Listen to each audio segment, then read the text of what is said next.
text by Lama Tsongkhapa on the Lamrim called the Middle-Length Treatise on the Stages of the Path to Enlightenment.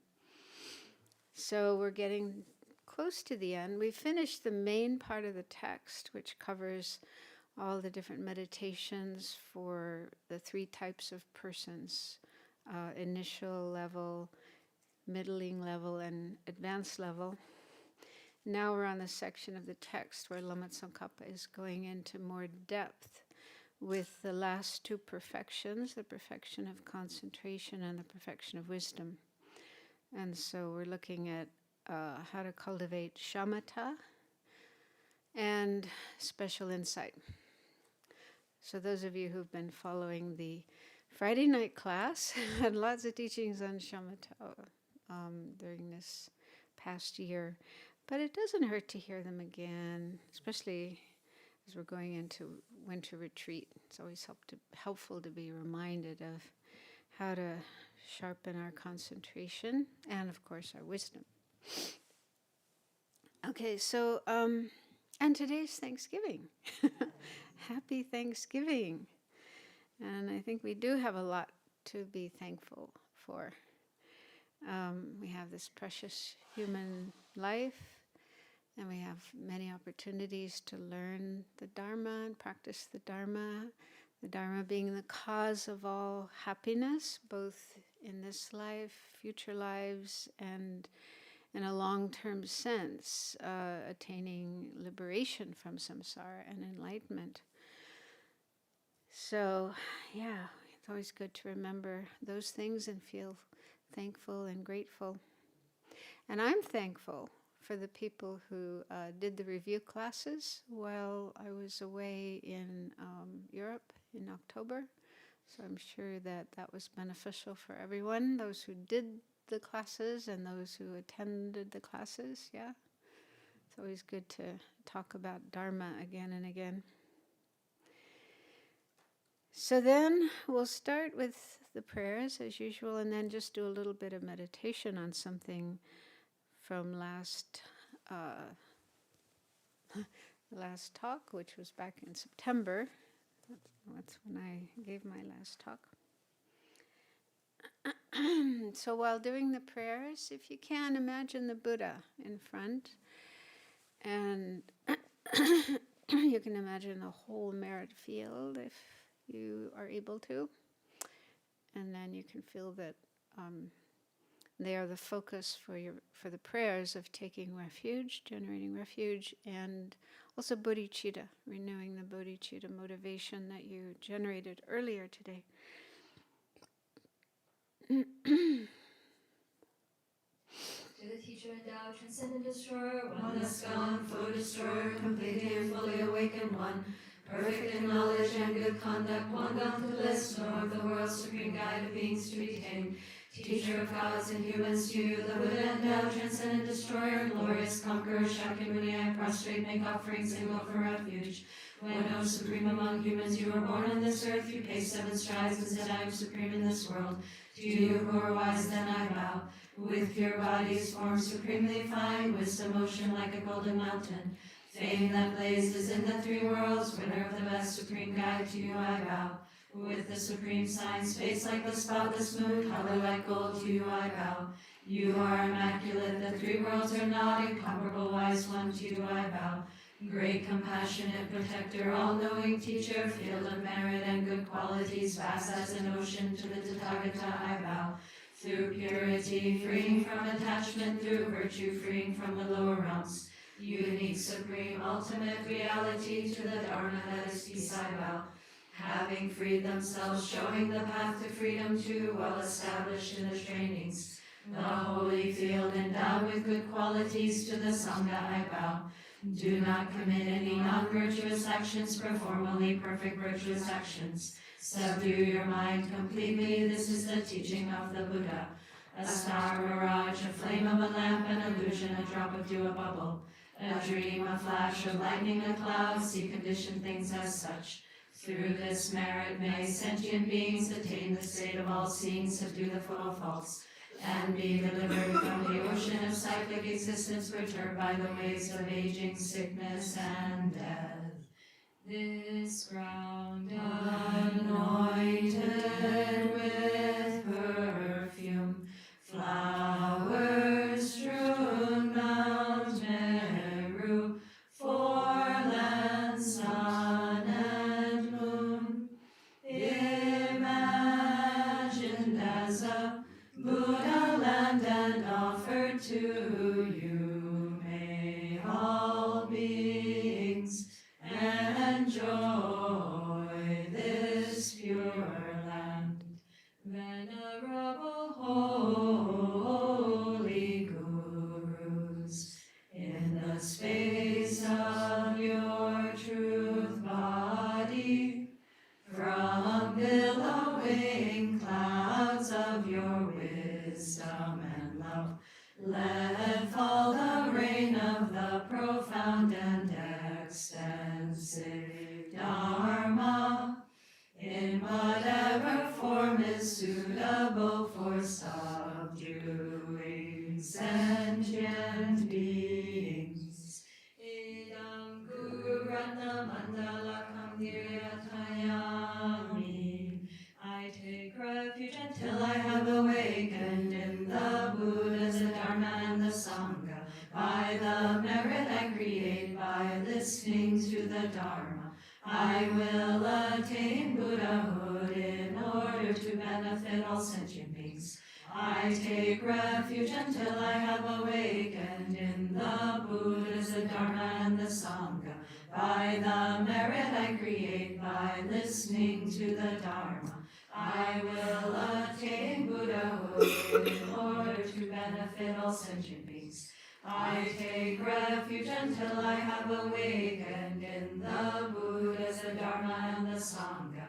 By the merit I create by listening to the Dharma, I will attain Buddhahood in order to benefit all sentient beings. So take a few moments to settle down your mind. Try your best to keep your mind in the present on what we're doing here and not wandering to other places or times.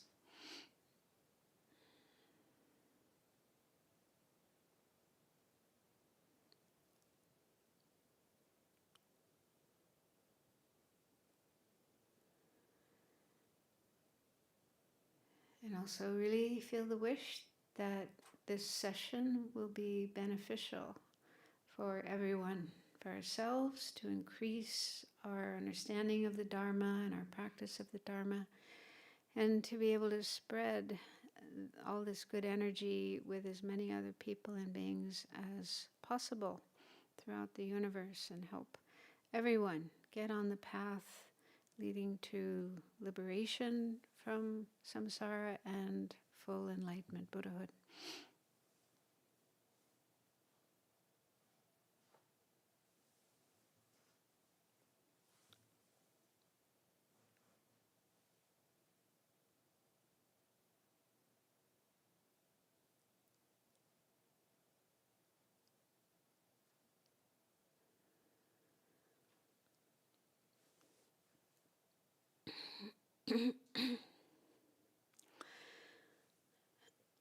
Okay, so one of the points we learned about recently was the benefits of cultivating shamatha and special insight. Also, well, the term in Sanskrit is vipassana. So it's necessary, it's vital for us to cultivate those two. And so one of the benefits is that all the mundane and supramundane excellences, excellent qualities of all the different paths of Buddhism, both the fundamental vehicle and the great vehicle, Mahayana, so all the excellent qualities of those two vehicles are results of those two states of mind, shamatha and special insight. So think about that. Bring to mind some of the excellent qualities you know about of the two vehicles, the fundamental and the great vehicles, and just contemplate how, in order to achieve those, we need to have these two states of mind.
And in particular, by cultivating those two states of mind, shamatha and special insight, we can become free of all the obscurations in the mind, both the afflictive obscurations, those are the ones that prevent attaining nirvana or liberation from samsara, as well as the obscurations that prevent the attainment of full enlightenment, Buddhahood, known as cognitive obscurations or knowledge obscurations. So those are in our mind now at this point in time, and that's why we are not able to experience nirvana and enlightenment. But those obscurations are not permanent fixtures in our mind. They're transitory and adventitious, and they can be removed. And in order to remove them, we need to cultivate these two states of mind, shamatha and special insight. So think of how beneficial that would be to be able to remove those obscurations in our mind and then be able to benefit not only ourselves but all other beings as well.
So having contemplated these points, see if you can feel enthusiastic effort and joyful energy to apply yourself to learn about and practice to the best of your ability these two practices to cultivate shamatha and special insight.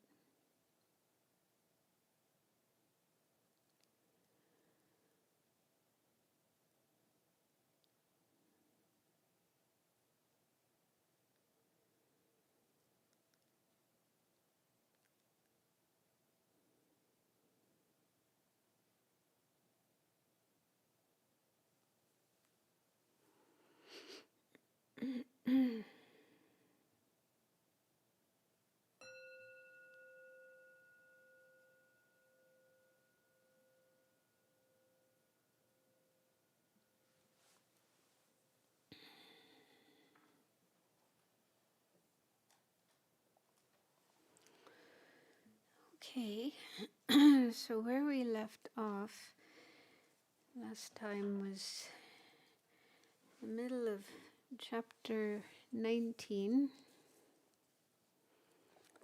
And in the book, if you have your copy of the book, we're on page 281. So this chapter, chapter 19, is kind of an introductory chapter to the topics of shamatha and special insight. Sort of giving introduction to them. And so there were these 6 points that Lama Tsongkhapa covers in this chapter, and we've done the first 3. First is the benefits of cultivating shamatha and special insight, demonstrating that these two include all concentrations, and then the nature of these 2 states of mind, how they're actually defined, what they are. So now we are on the 4th point, the reason that both need to be cultivated. So it doesn't work if you only cultivate one but not the other. So let's look at what Lama Tsongkhapa has to say. We're in the middle of page 281. Why is it not enough to cultivate either shamatha or special insight? Why must one cultivate both? To illustrate, when you light a butter lamp at night in order to look at murals, if the butter lamp is both very bright and does not flicker due to wind, you will see the painted figures very clearly. However, if the butter lamp is not bright, or is bright but flickers in the wind, you will not see the forms clearly. So I think this example probably comes from the scriptures, maybe the sutras, when they didn't have electric lights. And, if you're in a temple and there's some paintings on the wall, you want to look at them, you'll need a candle. They didn't even have flashlights, so you'll need a candle or a butter lamp to be able to see them. But if it's not bright, if the light isn't bright, you won't be able to see the details of the picture clearly. Or if there's wind blowing and blowing the flame back and forth, then that will also prevent seeing the pictures clearly.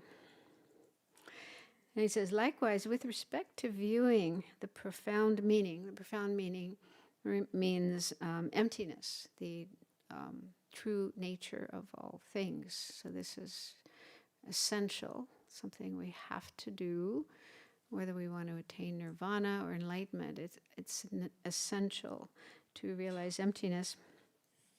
So to be able to see this, you will see suchness. Suchness is another kind of synonym of ultimate truth, emptiness. You will see suchness clearly if you have both the wisdom that ascertains the meaning of suchness without error and the imperturbability of a mind that stays on its object well. So the wisdom that understands the true nature of things is like the lamp or like the light, and then shamatha. So special insight then is like the light, and then shamatha is like the steadiness of the light. It's not, moved by the wind. However, if you do not have the wisdom that realizes the ultimate mode of being, you will not penetrate the ultimate mode of being, no matter how much you familiarize yourself with concentration, even if you have non-conceptual concentration and your mind remains unscattered. So he's saying if we just have good concentration through cultivating shamatha, our mind can be really powerful and stay focused on our object. And we might have some understanding of emptiness, but just with shamatha alone, without the wisdom that arises from cultivating special insight, just with shamatha alone, we will not be able to gain the the highest wisdom that we need. On the other hand, if you have the view that no, wait a minute, I think I did that wrong. Yeah, he said if you don't have the wisdom, you have concentration. Just with concentration alone, that will not enable you to see the true nature of things. So this is really important, because as far as I understand, like in other traditions, religious, spiritual traditions in India, they know how to develop very strong concentration, samadhi. They talk about attaining samadhi. So they know how to do that. They're able to attain samadhi, which is, single-pointed concentration. And with that, you can have lots of fantastic experiences. But without the understanding of the true nature of things, just samadhi alone will not enable you to, see the true nature of things, gain that wisdom of emptiness. So that's like, yeah, you have a place where there's no wind, but you don't have the light to be able to see the pictures on the wall. Okay, so without the light, you won't be able to see them. On the other hand, if you have the view that comprehends selflessness, but you lack the firm concentration in which the mind remains single-pointed, you will be unable to see the meaning of the ultimate mode of being clearly. So on the other hand, if you may have a good understanding of emptiness, you've studied, you've debated, you've meditated, you have a good understanding of emptiness, but if you don't have concentration, your mind is going to be shaky, and so that would be like having, the butter lamp, but it's windy, and so the light, the flame is being moved here and there, and you won't be able to see clearly the pictures on the wall. Therefore, both shamatha and special insight are necessary. That's why we need both. Then there's a quote from the second stages of meditation. Who's the author of that? Kamala Shila, yeah. With special insight alone, without shamatha, the yogi's mind is distracted to other objects, and it will be unstable like a butter lamp in the wind. Consequently, the light of exalted wisdom will not shine forth brightly, which is why you should rely on both equally. And a mind with the power of shamatha will not be moved by the winds of conceptualization like a butter lamp secluded from the wind.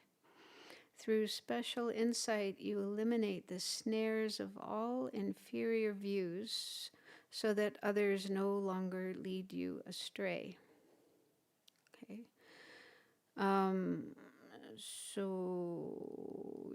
So we need the special insight that understands the actual way that things exist, how things really exist, so that we can stay focused on that and not have our mind moved, distracted by other views or get caught up in other views that are incorrect. As the Moon Lamp Sutra describes it, through shamatha's power, you will be immovable. Through special insight, you will be like a mountain, very firm and, not shaken to or distracted to other views, other ideas about how things exist.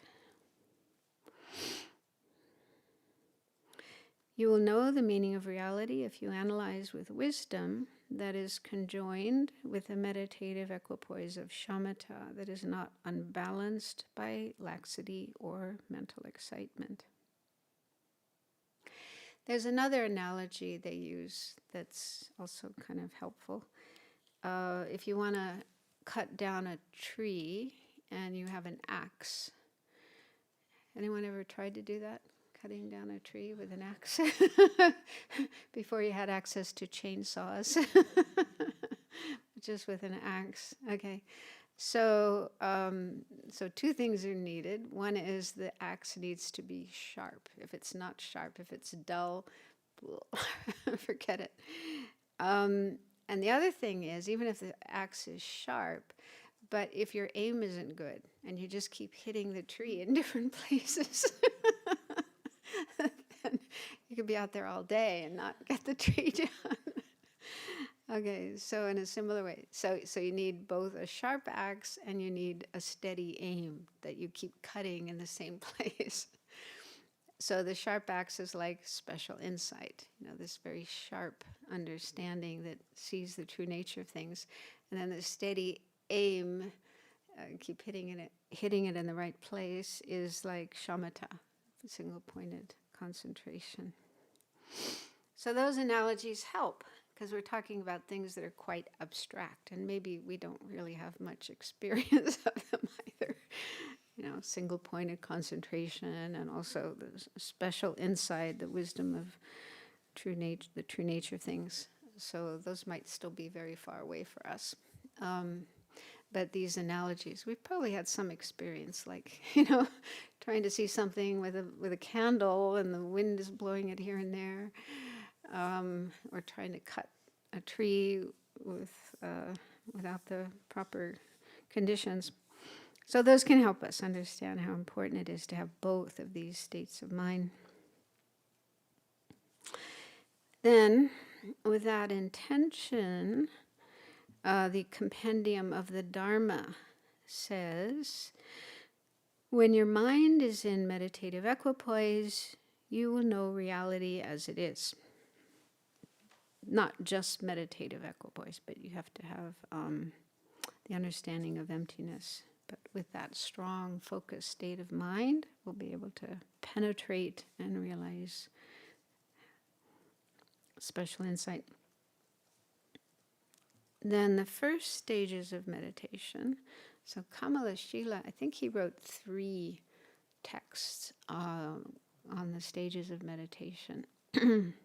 Sometimes they're called the initial, the middling, and the third one. But anyway, this is the first one. Since the mind is unsteady like water, there is no abiding without the basis of shamatha. A mind that is not in meditative equipoise cannot know reality as it is.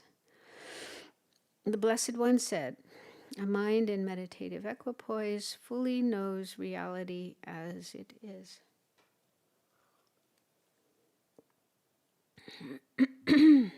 Anyone here have an unsteady mind? Like water. Yeah, me too.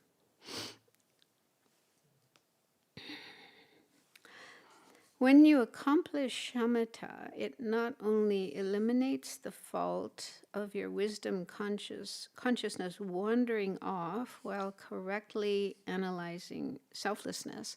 So, if you ever try to meditate on emptiness or anything like impermanence, you're trying to understand that particular object, but your mind keeps wandering away. You're thinking about your cats, or you're thinking about your shopping list, or what you're going to cook for lunch, or whatever. All kinds of things can come up. So then, how successful will you be in understanding that object that you're meditating on, that topic that you're meditating on? It just keeps wandering here and there. So that's a fault.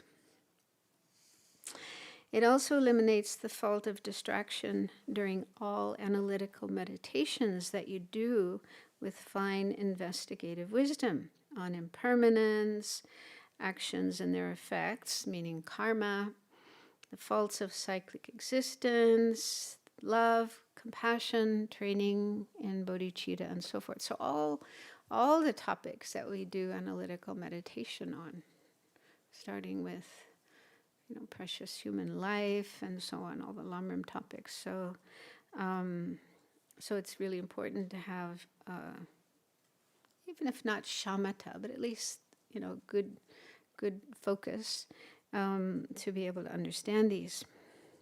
not be distracted. As a result, everything virtuous you do is powerful, because when you focus on each individual object, whatever it may be, you are never pulled away to something else. Until you obtain shamatha, any virtuous practice you do will be weak, owing to a predominance of distraction. And then there's a quote from Shantideva, you're probably familiar with. As entering the Bodhisattva way says, a person with a distracted mind is in the fangs of the mental afflictions. That's a pretty potent image, right? Fangs. I don't know, think of a huge wolf or something. And our head is in the mouth of this wolf. Yeah, so if we can't keep our mind focused on our meditation object or whatever practice, virtuous practice we're doing, then, it's like the fangs of the mental afflictions, attachment, aversion, and so on and so forth. They're just there waiting to close down on us and take over our mind. So, very important to have good concentration. Then, also from Shantideva, the sage taught that recitation, ascetic practices, and so forth, even if you pursue them at length, are pointless with a distracted mind. I found that pretty disturbing as well. I can't believe they're totally pointless. I mean, it's certain, even if our mind is wandering, during our recitations and so forth, it's still better than thinking about movies or football or other things. There must be some benefit to those practices. However, if our mind is distracted all over the place, then, not so useful.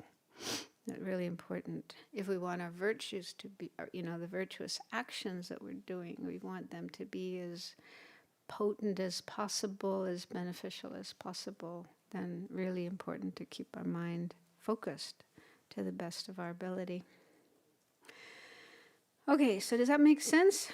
We need both shamatha and special insight. It just doesn't work if we have one but not the other. So we have to cultivate both of them.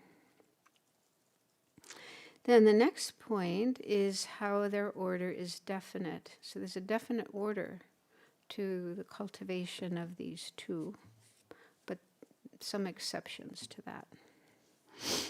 Okay, again, Shantideva, entering the Bodhisattva way, says, having understood that special insight conjoined with shamatha destroys the afflictions, first seek shamatha. As this says, you first accomplish shamatha and then cultivate special insight based on it. So shamatha has to be developed first. Anyone know why? Why does it have to be developed first? No? Yeah, but why does it have to come first? Maybe you haven't studied special insight yet. That's coming.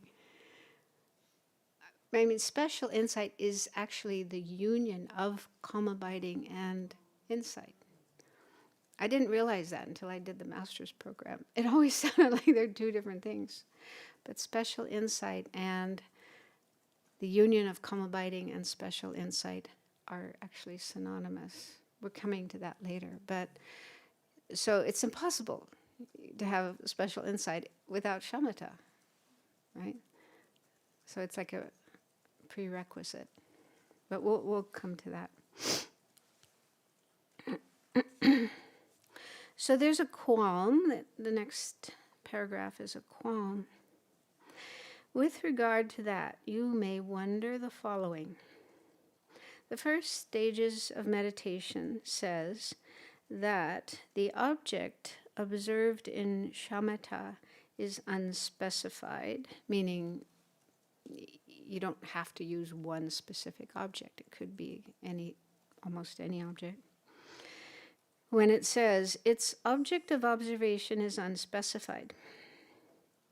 And, as explained above, the objects of shamatha can include both conditioned phenomena and ultimate reality. So when it comes to developing shamatha, you probably went through that in volume 4, all the different kinds of objects that can be used. Yeah, Buddha gave a lot of different options, different possibilities, and you could use something like the breath or an image of the Buddha. Those are examples of conditioned phenomena, impermanent phenomena, things that are impermanent. But you can also use ultimate truth, ultimate reality, emptiness. So emptiness can be used as an object for cultivating shamatha. But can you do that if you don't know what emptiness is? Right? So you have to have an understanding of emptiness to be able to use emptiness as your object for cultivating shamatha. But it can be done. Therefore, this is the qualm is continuing. Therefore, it should actually be possible to first understand the meaning of selflessness or emptiness, and then, by focusing and meditating on that, to simultaneously generate both shamatha, a mind not distracted, and special insight, observing emptiness. That sounds kind of reasonable, right? But is it correct? So why first seek shamatha and then cultivate special insight? So this is a little tricky. You have to pay attention to this next section. And he's going to explain how shamatha precedes special insight. Then he says, prior shamatha.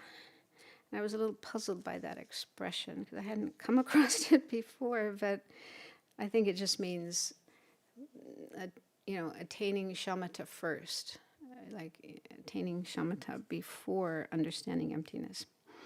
Prior shamatha is not necessary to induce an understanding of the view that realizes selflessness, because the view is also seen to arise in the absence of shamatha. So that means that maybe we can go to the next slide. The next slide shows the different stages of understanding emptiness. So maybe we go through this first, and then this next section will make more sense. So to develop an understanding of emptiness, there are different stages. And I thought to mention these 3 types of wisdom. You know, we talk about hearing and thinking and meditating. These are like 3 stages for our development of understanding the Dharma in general, but also emptiness. And then with regard to these 3 stages, hearing, thinking, and meditating, there are 3 wisdoms. So there's a wisdom arising from hearing, and a wisdom arising from thinking, and a wisdom arising from meditation. So the first one is wisdom arising from hearing. And this is just the initial understanding we get when we listen to teachings and we study. So I think we probably all have that, right? If we've heard teachings on emptiness, we've read books about it, we've thought about it, talked about it, meditated on it. So we do have some understanding of emptiness. Okay, so we probably have that one, wisdom arising from hearing. It's not very strong or stable or perfect, but it's something. It's like the first step. Then the second is the wisdom arising from thinking, and thinking can be like, actually, sometimes what we call analytical meditation. Yeah, the analytical meditation we do before we've achieved shamatha is actually considered the second stage, thinking. So it's a little bit deeper, we're sitting there in meditation and we're trying to meditate on emptiness, and we're thinking, we're analyzing, doing some like the 4-point analysis or thinking about dependent arising to get an understanding of emptiness. So as a result of that, probably for some time, we attain an inferential realization, an inference realizing emptiness. And that's based on a reason. So when that reason clicks in our mind, all phenomena are empty of inherent existence because they are dependent arisings. Okay? So not just knowing those words, but knowing the meaning. So you actually have an inference. So that's the real meaning of that second type of wisdom. It's an inferential realization. And that's really important. That's pretty powerful. And this is conceptual. This is a conceptual realization. So those first two types of wisdom can be attained before shamatha. So you don't have to have shamatha to be able to attain those two. So that's what Lama Tsongkhapa is saying here, that, some initial understanding and even a realization of emptiness can occur prior to shamatha. Then the third wisdom is the wisdom arising from meditation. And as I learned when I was studying the Ornament for Clear Realizations, what we learned was the wisdom arising from meditation is actually synonymous with special insight and with the union of shamatha and special insight. So those three terms are actually the same. Special insight, union of special insight, and union of shamatha and special insight, and the wisdom arising from meditation. So that's what I learned in the Ornament. But when I was reading, in volume 2, when it goes through the mental factors, all the different mental factors, and under the mental factor of wisdom, it has these 3 kinds of wisdom. And then there's a footnote, footnote 19 says, many scholars say that serenity, calm abiding, is necessary for the understanding arising from meditation to be present. So many scholars say that what's said here, that you have to have serenity, calm abiding, shamatha first to have this third type of wisdom. But that implies there are some scholars who don't agree with that. Yeah, if you say many scholars think this way, well, what about the others? So I asked Venerable about that. And she said that, she was once discussing this with a geshe, whose name she can't remember, and he didn't agree with this. So it may be that there are different points of view about this, whether those 3 things are actually synonymous or not. And that's normal. We've probably encountered lots of examples of this when we study. This scholar says such and such, and that scholar says such and such. So this is normal. But anyway, this is one point of view, and perhaps, the predominant point of view, but there may be some who don't agree. So anyway, this third type of wisdom, the wisdom arising from meditation, is the same as special insight, and also the union of calm abiding and special insight. And for that type of wisdom, shamatha is necessary. Okay, you do have to have shamatha first before you can get that third type of wisdom. Obviously, because it's the union of shamatha and special insight. So if you don't have shamatha, you can't have that. And that third type of wisdom is attained when you first attain the path of preparation. In fact, that is what enables you to attain the path of preparation. When you get that wisdom, then you attain the path of preparation, the second of the 5 paths.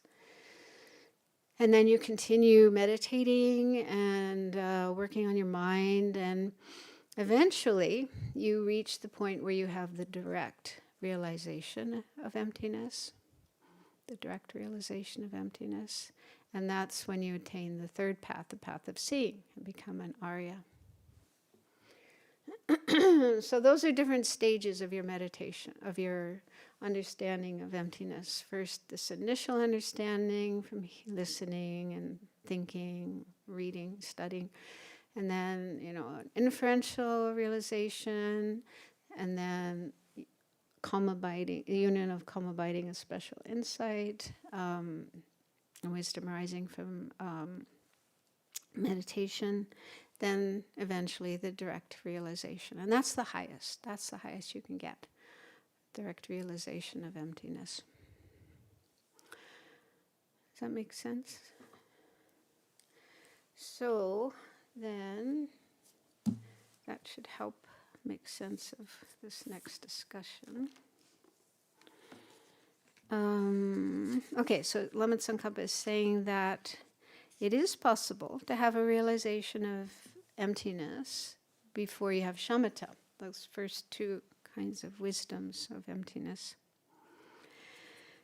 And then top of page 284, he says, prior shamatha is also unnecessary to induce an experience of mental transformation concerning that view, because even without shamatha, there is nothing contradictory in an experience of mental transformation arising through repeatedly cultivating analysis by means of fine investigative wisdom.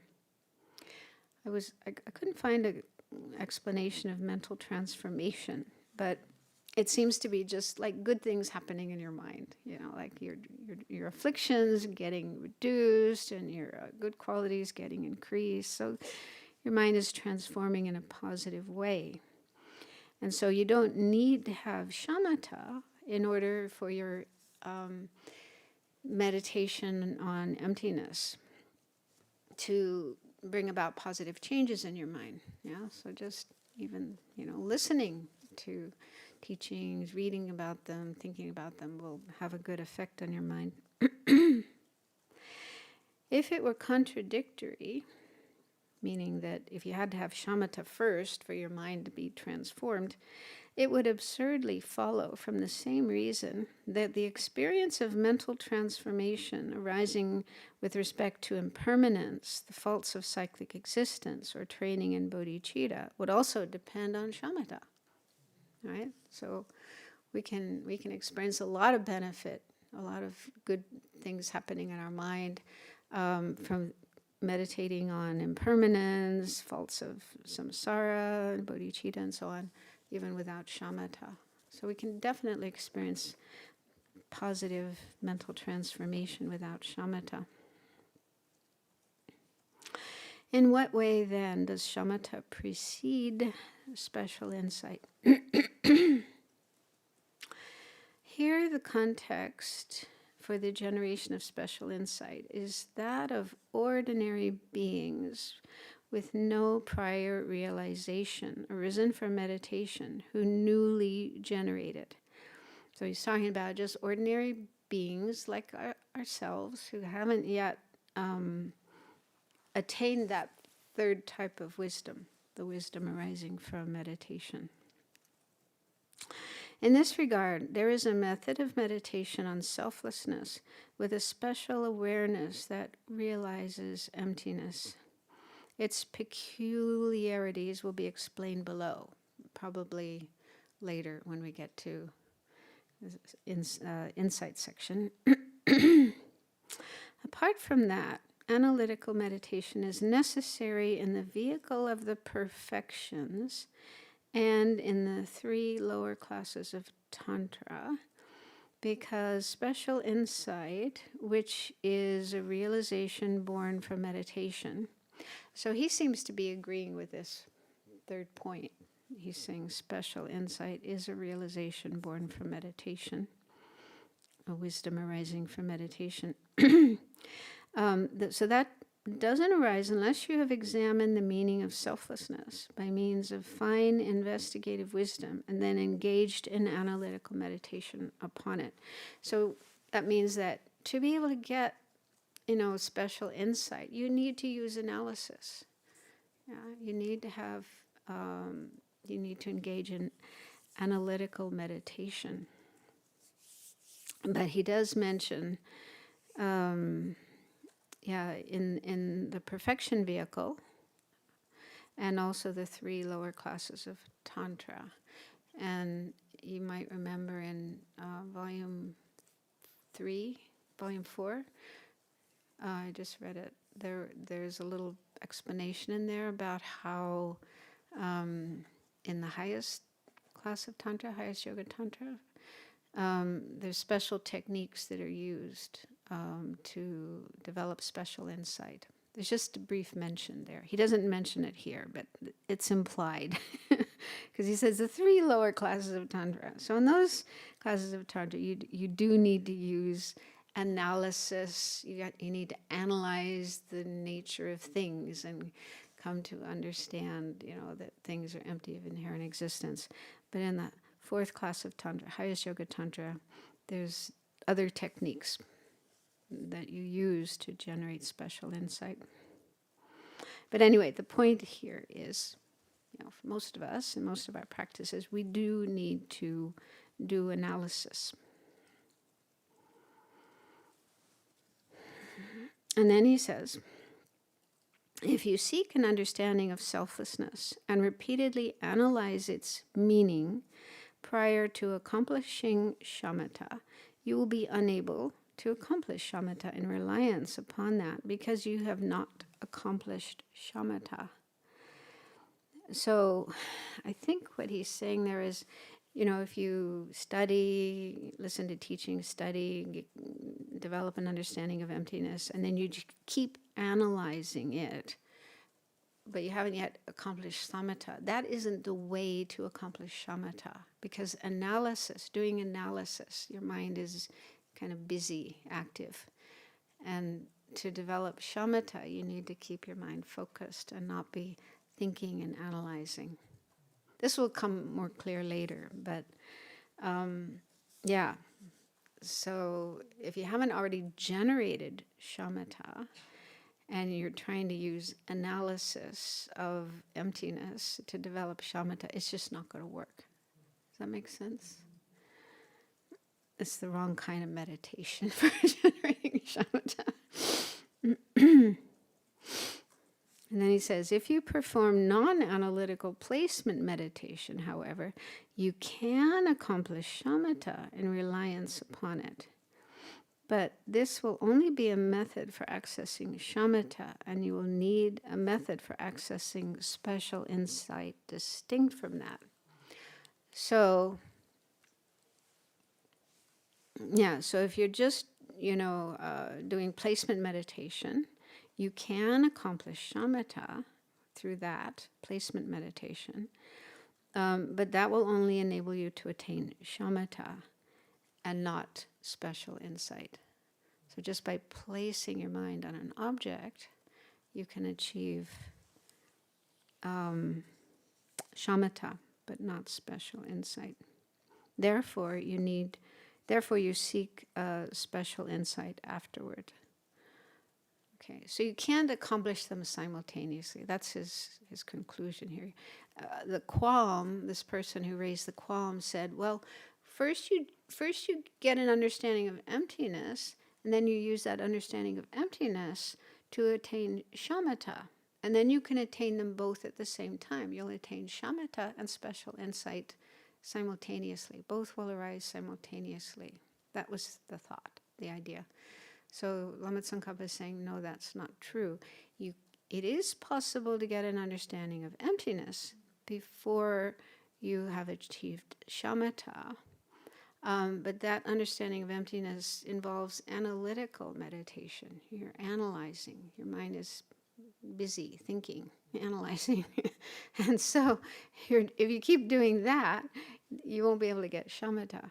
You have to stop your thinking to get shamatha. And Yeah, so it isn't possible to generate both of them at the same time, both of them simultaneously.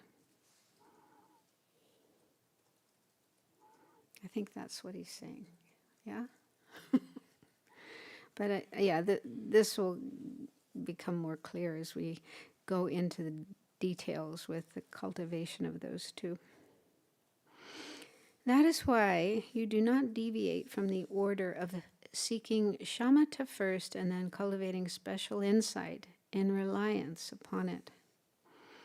If the method for generating special insight in this system did not require the generation of pliancy by means of the analytical meditation of fine investigation, there would be no particular reason to seek shamatha first and then cultivate special insight in reliance upon it.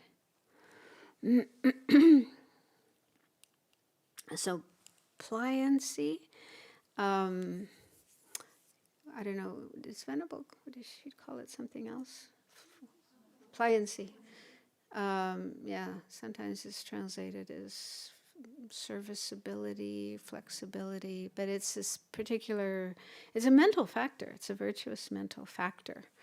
And it arises, like when you achieve shamatha, the way to know that you've achieved shamatha is this experience of pliancy in body and mind. Physical and mental pliancy. So when that occurs, then you know you've achieved shamatha. And that's also the criteria for special insight, which we'll come to later. You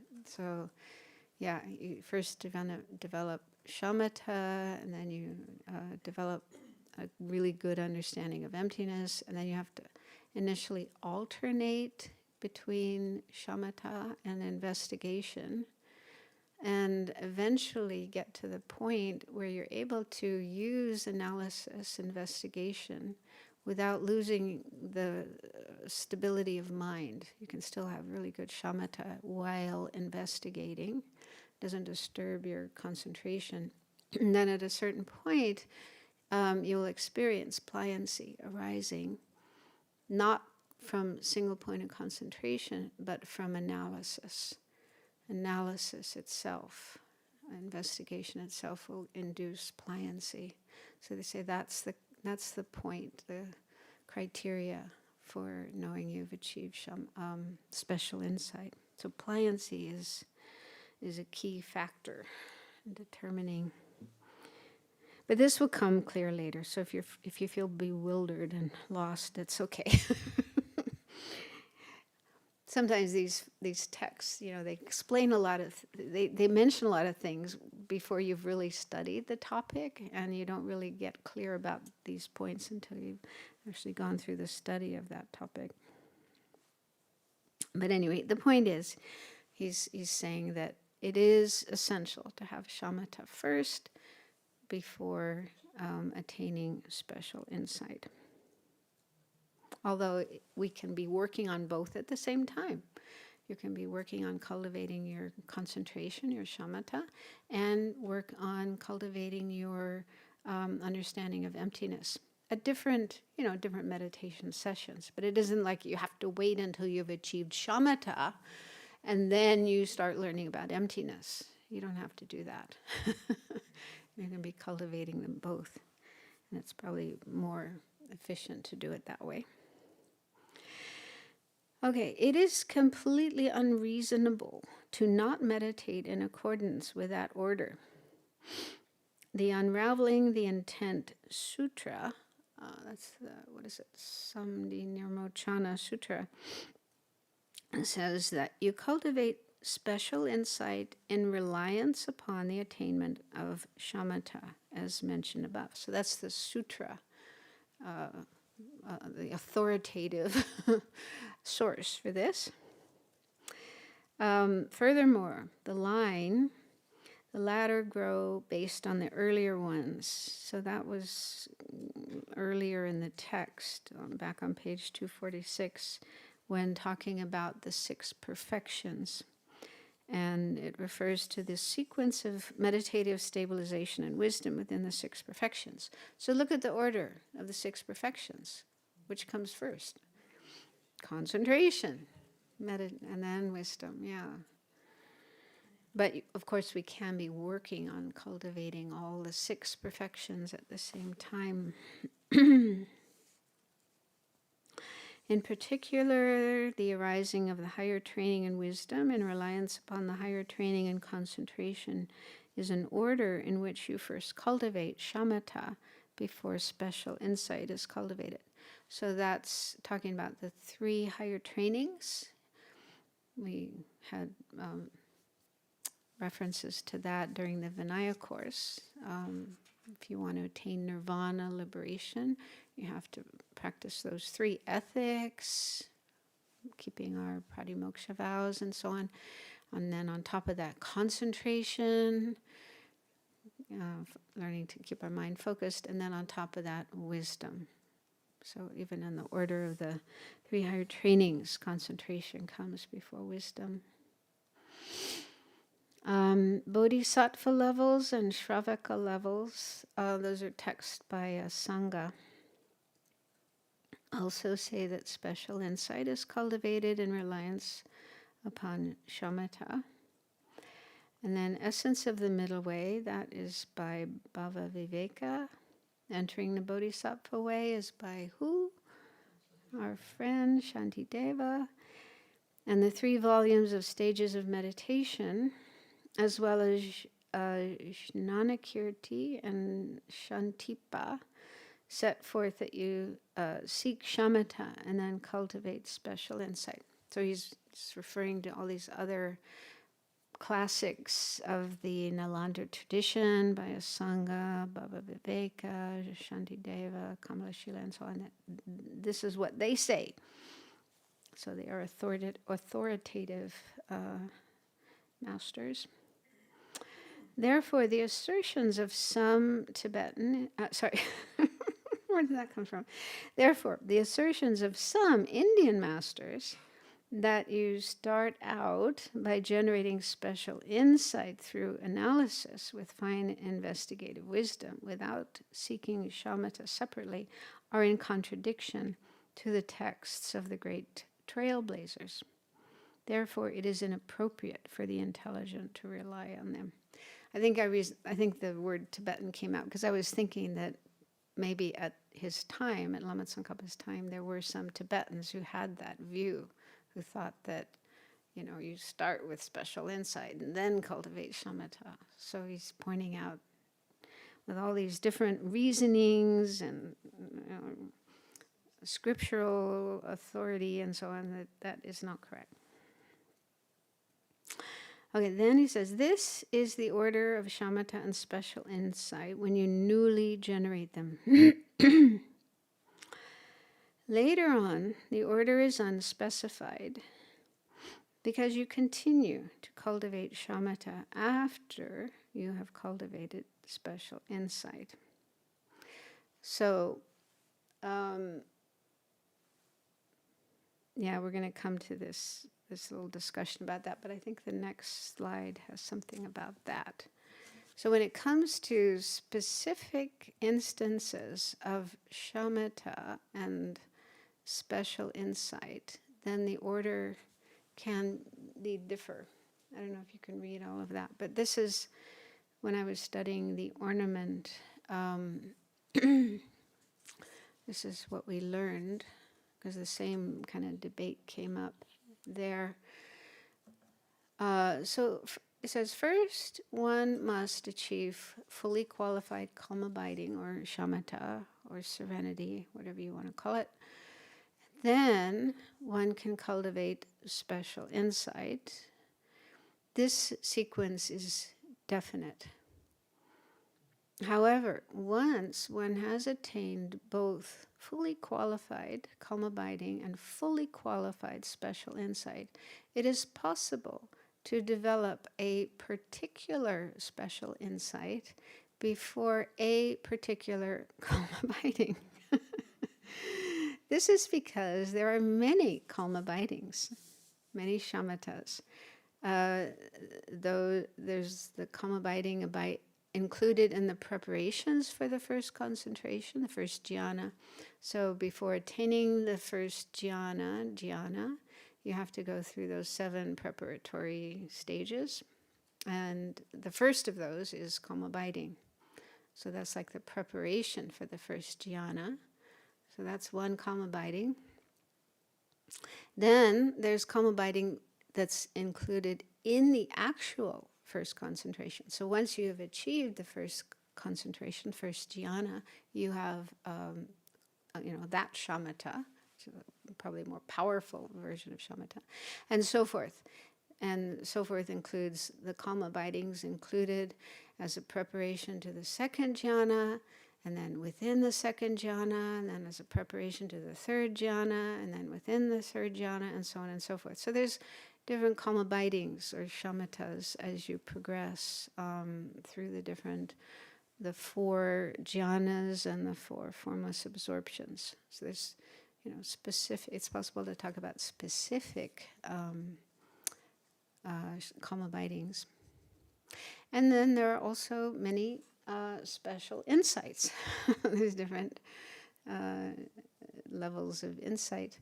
So for example, a special insight included in the preparations for the first concentration. So again, as you're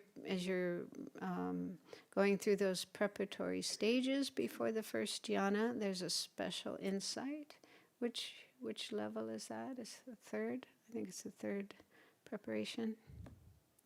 I forget the names of all of those. But anyway, you attain a special insight along the way before the first jhana. And then you have a special insight included in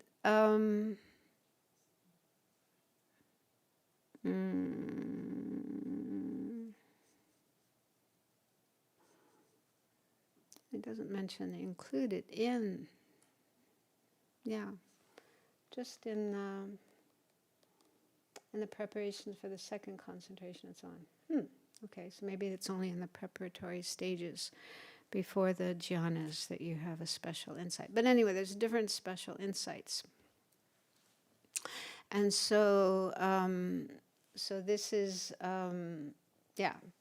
related to what we're going to read next. So just to keep in mind, there are different calm abidings and different special insights. Okay, so then there's this doubt that comes. Someone might say, well, the compendium of Abhidharma, this is a Sangha's text, says, some have attained special insight, but have not attained shamatha. They strive for shamatha in reliance upon special insight. So that seems to be opposite to what we just learned about. What? Okay, so why is that?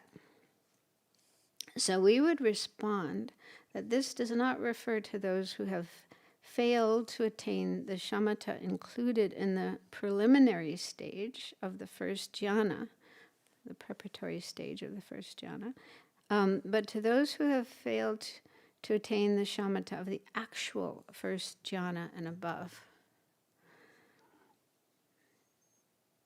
So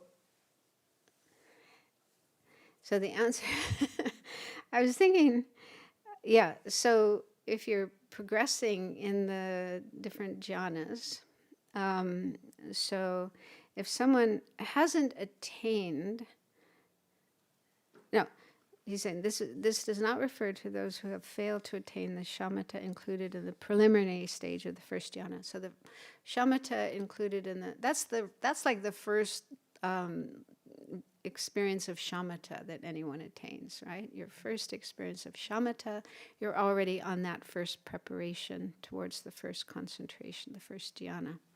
Okay, before that you've never had shamatha in this life. So that when you attain your initial experience of shamatha, then you're in that first preparation to the first jhana. Okay, so okay, so and then later you can have other degrees of shamatha. So he's saying that quote doesn't refer to those who have failed to attain the shamatha included in the preliminary stage of the first jhana. They haven't even gotten to that point yet. But to those who have failed to attain the shamatha of the actual first jhana and above. So those who haven't yet attained the other levels of shamatha at higher levels, like the first jhana, second jhana, and so on.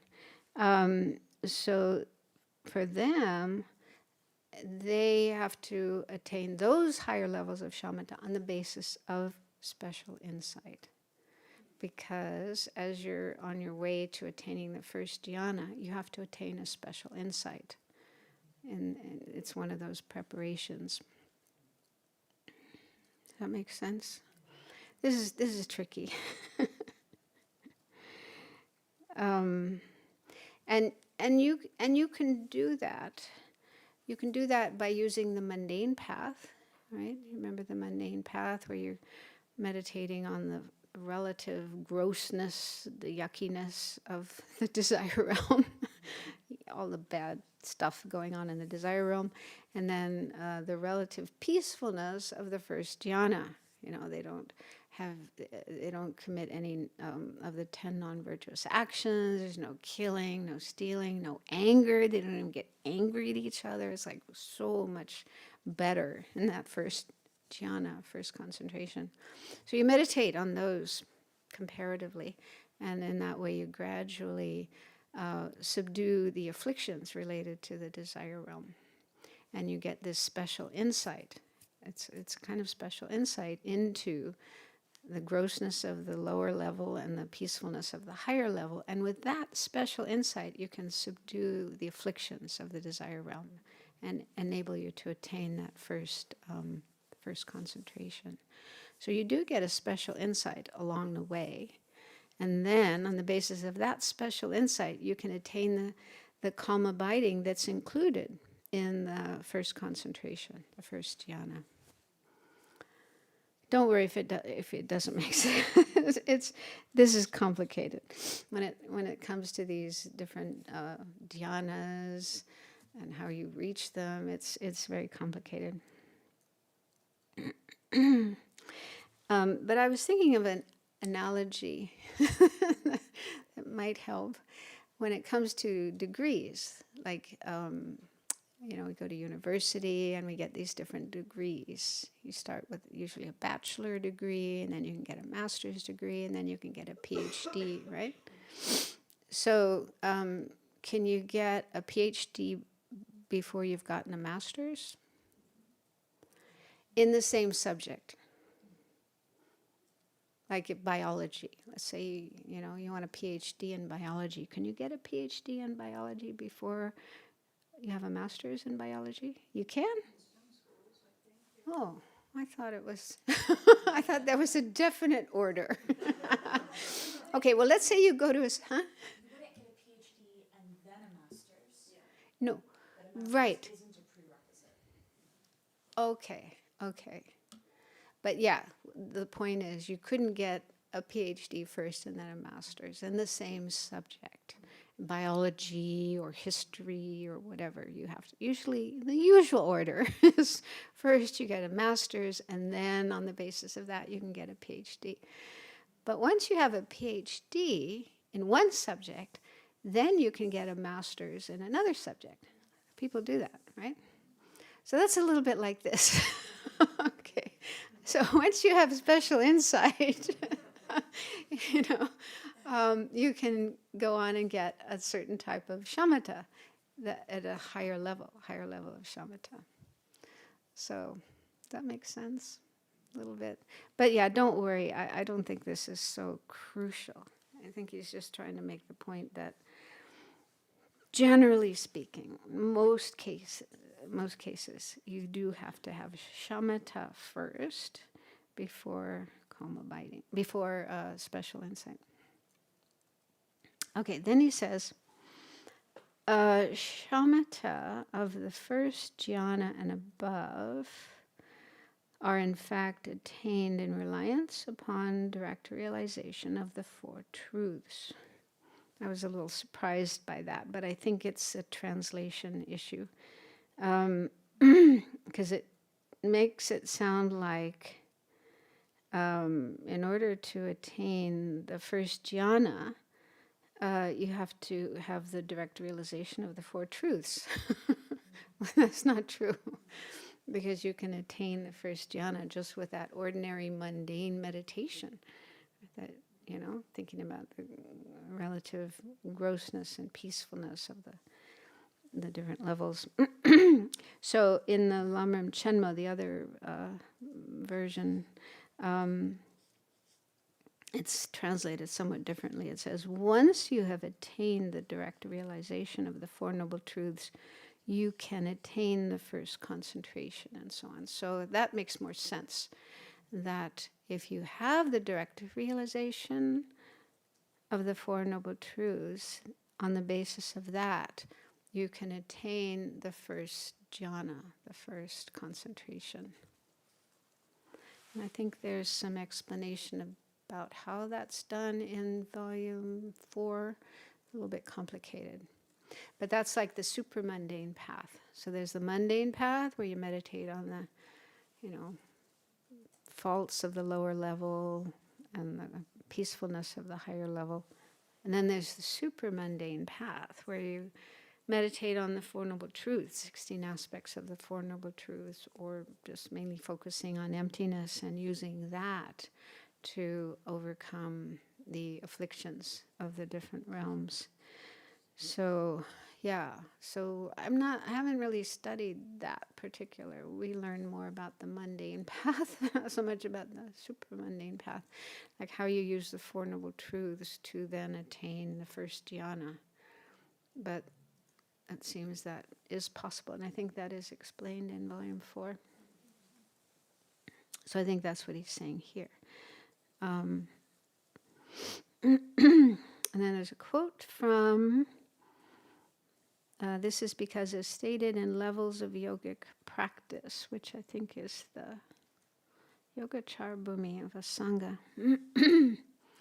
Furthermore, you can fully understand as they really are the Four Truths from suffering up to the path without having attained the first jhana, and so forth. As soon as you understand them, you place the mind and do not perform any thorough differentiation. In reliance upon just that superior wisdom, you apply yourself to superior states of mind. So, so I think the point is that you can kind of skip the mundane path of developing the jhanas. You don't have to do that. You still have to attain shamatha, right? You can't. That's absolutely definite.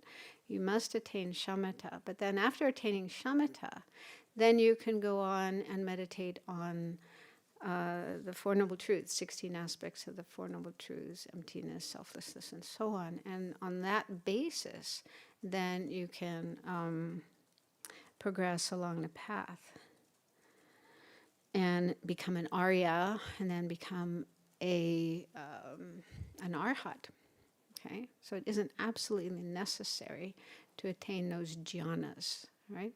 The four jhanas and the four formless absorptions. Although, what I learned, and I think it's also mentioned in volume 4, for bodhisattvas, those who are following the bodhisattva path, even though their goal is enlightenment, to help all sentient beings, they do cultivate all the four jhanas and the four formless absorptions. What I learned was to have mental dexterity, for their mind to be really dexterous, really agile. They perform these kind of mental gymnastics where they go through all those mental meditative states up and down, and so it's for that benefit, and it helps their realization of emptiness as well. They're not just playing around, but it really benefits their realization of emptiness, and also to benefit others. to be able to benefit other sentient beings. It's beneficial for them to have those meditative states. Okay. In general, to put it simply,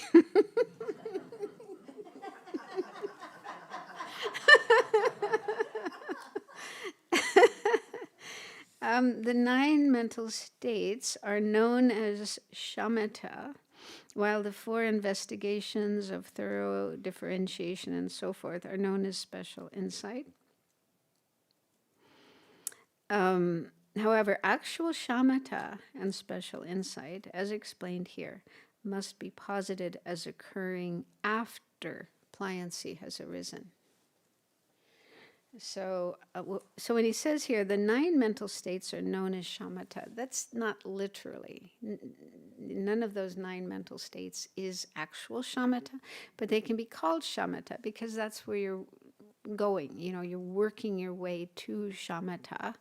And so while you're on the way to shamatha, going through those 9 mental states, it can be called shamatha. But actual shamatha only occurs once pliancy has arisen. And then for special insight, 4 investigations. This will come later. Thorough differentiation and so forth. Those are known as special insight. But again, it's probably just, because you're on the way to special insight. You're not there yet. But it's only when pliancy has arisen through your investigation that it's called special insight. So that section was a little tricky, and don't worry if you don't understand it. It will get clear later. So then we're out of time, but next week, we'll look at how to train in each of them. So we'll go into the chapter 20. The actual practice of shamatha. So it'll be probably easier since you just went through this with venerable children, probably for many months, and so a lot of this will be familiar to you. Any questions? I hope not. Well, it might be embarrassing. Ramadeki, is there a microphone? Don't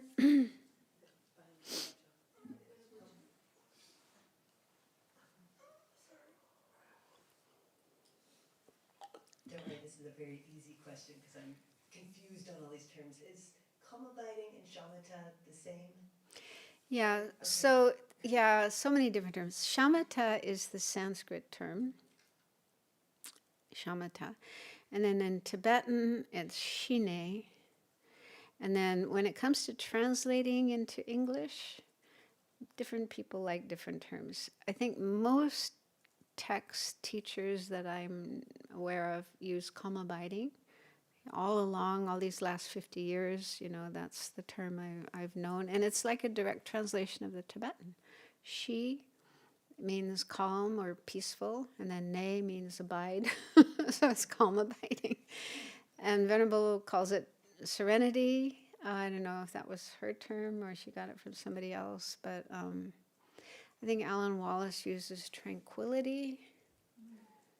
I don't know. So there may be other translations, but in a way it's easier to just stick with the shamatha. That's the Sanskrit term. I don't know why he chose to use shamatha, because he says shamatha and special insight, so he sticks with the Sanskrit term for shamatha, but then translates for special insight. That's vipassana, which is very famous thanks to Goenka. So vipassana is the Sanskrit and also the Pali. And then when it comes to English, usually it's translated as special insight. It's laktong. So lak means something like special or superior, higher. Tong is seeing. So it kind of literally means special seeing or superior seeing. And so again, most texts that I know of use special insight. And Venerable just uses insight. And I thought, well, that can be potentially confusing, because the word insight, we can just talk about ordinary experiences of insight. I had an insight into that. Well, does that mean you had a vipassana? So she said, I asked her about it. She said Thupten Jinpa had encouraged her to use the same terms as, like when they translate from Pali into English. And I guess in the Theravada tradition, they just use insight. I don't know if that's true or not. Insight. They do talk about insight meditation. They don't say special insight meditation, insight meditation. So that was her reason for choosing insight.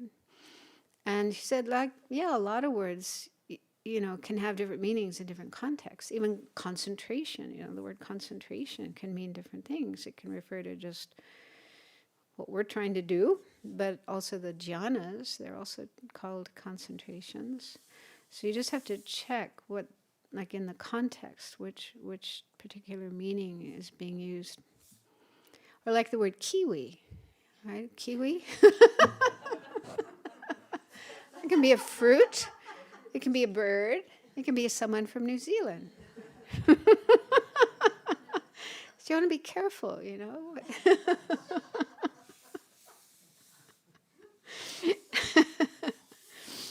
Same word doesn't always have the same meaning. Is that helpful? Yeah. And that's why it is helpful to know some Tibetan or some Sanskrit, so that you can, different texts and teachers and translators are using different terms. Jeffrey has his language, Robert Thurmond has his, Alan Wallace has his. And, to be able to go back to, what are they talking about? What is the Sanskrit term or Pali term or Tibetan term they're talking about? So being able to go back to that then helps you. Oh, that's what they're talking about. That, this aggregate, the second aggregate of feeling, I think, what is it, Vedana? I think in Sanskrit, Vedana. But yeah, I've come across all different kinds of translations for that. What's wrong with feelings? Some call it perception, some call it sensation, but sensation is that's more like, a physical thing, body thing, but it also can occur with your eye consciousness, with your mental consciousness. So, yeah, I guess people have reasons why they use the terms they use, but yeah, being able to go back to the, Tibetan or Sanskrit term is helpful. Okay, so we'll stop there and dedicate the merit, positive energy, sharing it with all sentient beings. May all sentient beings, especially today, have enough food to eat. They have a nice meal and good company and happy minds and love and compassion. And yeah, so may everyone have a good day today. May the spiritual teachers To lead me on the sacred path, and all spiritual friends who practice it have long life. May I pacify completely all outer and inner hindrances. Grant such inspiration, I pray. May the lives of the venerable spiritual mentors be stable, and their virtuous actions spread in the 10 directions. May the light of wholesome's teachings dispelling the darkness of the beings in the three worlds always increase. Idam Guru Ratna Mandala Niryatayami. Due to this merit, may we soon attain the awakened state of Guru Buddha, that we may be able to liberate all sentient beings from their sufferings. Bodhi mind, not yet born, arise and grow. May May the